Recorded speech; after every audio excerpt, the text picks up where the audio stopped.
Any thoughts? Good. Get the trash out of my life. Anything is possible.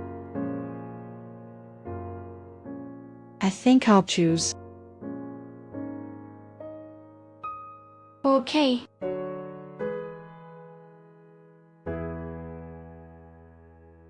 Thank you for proposing to me. And thanks for not making it dramatic. Tim had a huge crowd watching. I hate crowds. Me too. I'll turn off the mic.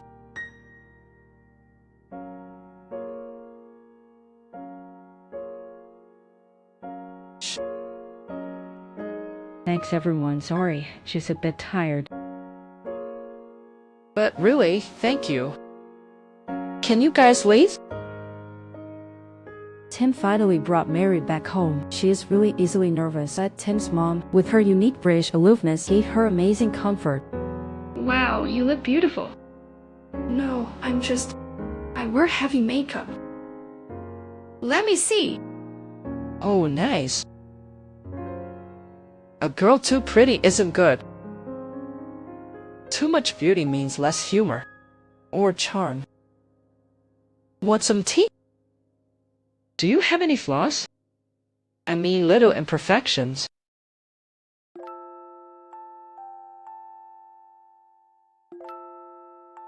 I feel insecure. That's fine. Sure, I can be moody sometimes. That's important. Otherwise, how can you get a man to listen? Oh, I have a weakness. It's your son. So do I. But let's not tell him. To keep him humble. On this day, Dad was really happy. Cool.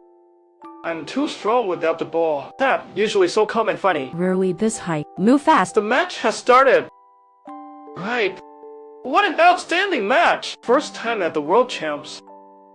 A father-son clash. And neither of them are Chinese players. It's the final bout of champ versus son. His son is England's first redhead in ping pong. But the young man is starting to struggle. He's teary-eyed. No! He'll have them soon. That day, Tim saw his sister at home. He didn't even know she moved back. At this time, she was still in her pajamas. She seems down. Turns out her job in London fell through completely. Life is getting tougher. She was sent home. Some wild spirits. They're unfit for this strict society. But I see my sister putting on a brave smile. Tim still feels a bit heartbroken as his sister's life steps back. Tim's life is about to move forward to the next stage. At dinner, he announced his decision to get married. And Mary is already pregnant, though it's Tim's parents' first time meeting her. Hearing such an urgent major decision, the family cheered excitedly. They held the wedding in their hometown. Mary wore a red dress, accompanied by Tim's favorite song. Even though she previously insisted not to play the song, she secretly played it for him, as a surprise for him. On this day, the weather's not great, and strong winds suddenly blew. Everyone's hairstyles and clothes were a mess. Then it started to pour. Everyone screamed and ran for cover. Everyone was in a mess, but some were rather happy.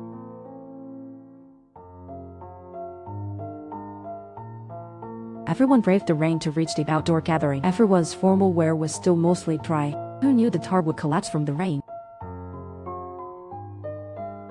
Finally, everyone thought such a disastrous wedding, but Tim didn't want to delay it with time travel because he noticed everyone was enjoying themselves. Sometimes the unexpected brings beauty. Would you wish we chose a sunny day? No, not at all. Absolutely not.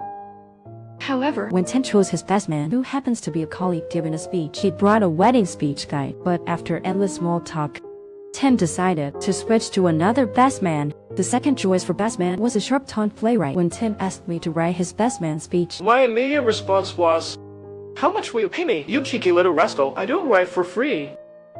The third choice for best man was an old childhood friend, but the friend made a surprise PowerPoint. The last time, Tim still invited his dad back. Dad indeed spoke very well, but once he finished speaking, he pondered deeply, not quite satisfied with his own speech. So Dad decided to time travel to say it even better. I'd give one marriage tip. In the end, we're all the same. We'll all grow old with similar stories. But try to marry someone. A good person. And he's a kind-hearted good man. I haven't had much to be proud of in my life. But I'm especially proud of one thing, which is being my son's father. The days that followed fell into place. Daughter was born. The couple moved to their new lone home. Daily life was kids and meals, busy and chaotic, yet tirelessly joyful. Tim hardly used time travel anymore until that day. Sister had an accident. When they reached the hospital, they saw her battered form. Tim was deeply pained. Turns out sister is still entangled with that longtime flirt. They argued again. Crashed while drunk driving. She's mostly to blame for it. The crash is the culmination of many life issues. And this is Tim's first time, a problem he can't ignore. He used to accept many things easily. Time travel was about finding better ways to live. But this time, he decides to use time travel to save sister. To help sister avoid the crash. But sister's issues still remain. Afterward, Tim and Mary discuss how to help sister. When Tim says he wants to do something to fix sister's troubles, Mary counters, one must find their own way out of their troubles. But for loved ones, having the patience to help them is not easy. Deep love often leads to impatience and control. Sister is starting to have dangerous thoughts. Maybe I'm the failure. Every family has its failures. Bad grades and frequent mistakes. Life is a mess. Maybe I'm the one for this. Tim takes a risk for the first time, make an unprecedented change. First, he tells his sister his secret of time travel, and he tries to bring her along.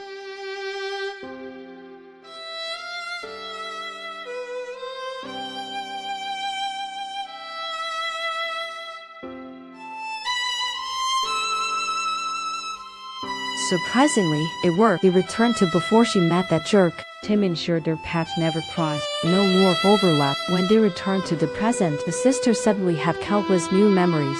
Her life seemed to improve significantly. Tim happily goes home, just as Dad said. The butterfly effect didn't happen until when he held his daughter. She wasn't his daughter, but a strange son. Tim knew he made a mistake. He seemed to have altered a moment, leading to the loss of his beloved daughter. His daughter of a year was gone. He can't bear his daughter being gone. So he had to use time travel again, back to the original time, ensuring nothing changed before her birth. Then back to the day his daughter was born, questioning Dad about the time travel taboo. Dad told him, "You can never go back to a childless life because even a slight change in the past would alter the timing of sperm and egg fusion, leading to a different child being born." Thus, Tim chose not to use time travel, but to use another way of time to help his sister. First, he let her sister crash. Then, Tim and Mary sat by his sister's hospital bed. Companionship and support. They touched her with love.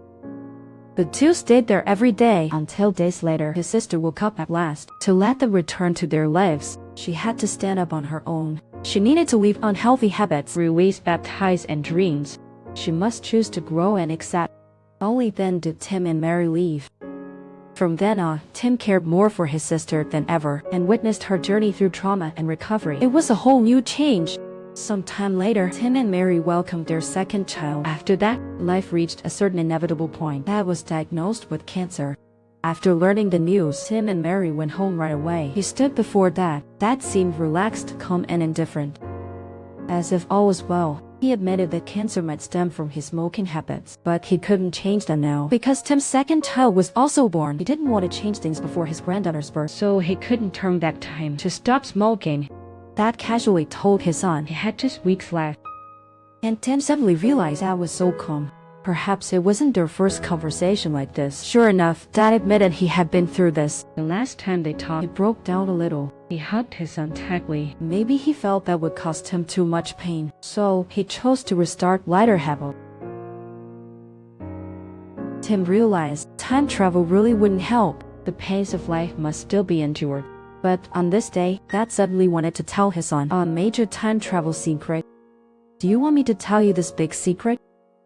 Or would you rather find it yourself like I did? Tim replied he wanted to know. It seems Dad was going to tell about his life. The key to true happiness is a method of time travel. First, live your life as usual.